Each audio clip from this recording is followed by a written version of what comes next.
Welcome back, Prairie Wings. I'm Merle, and I am doing another broken stud video, but this one is a little bit different than last time. The last one we were dealing with, the stud was sticking out. This one, well, it's gonna suck. It's pretty flush. We have to deal with it a little bit differently.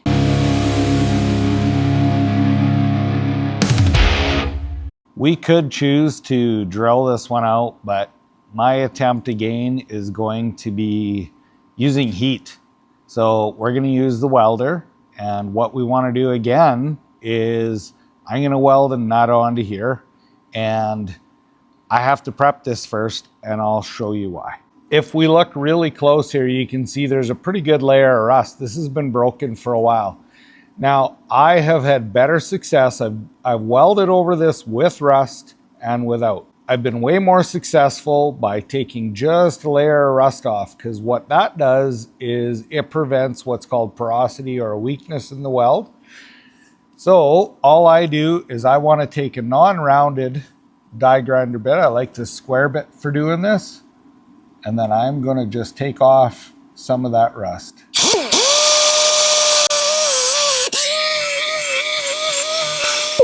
All right, if we take a look, that is pretty clean.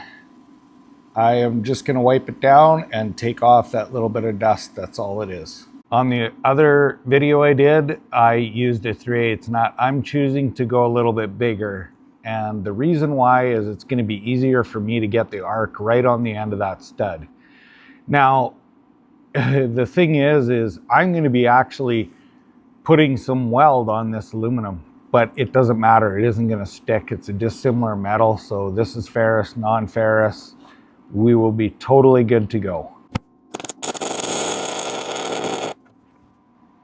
Time to walk away and let that cool down. Cylinder head is cold to the touch. So is this nut. You want to make sure that it's cold.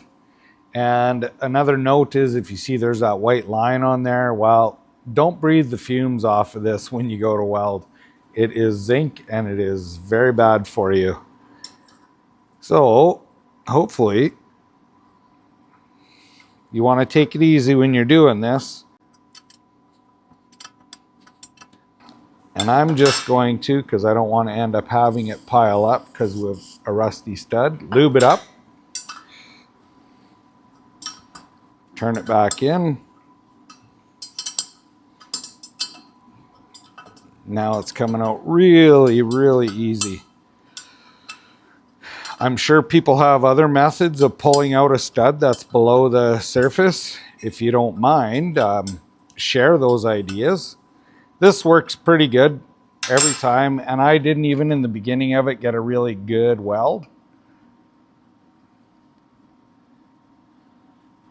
But that stud is out and we have nothing to worry about. Nice, clean job. So if you don't mind, please like, share, and subscribe.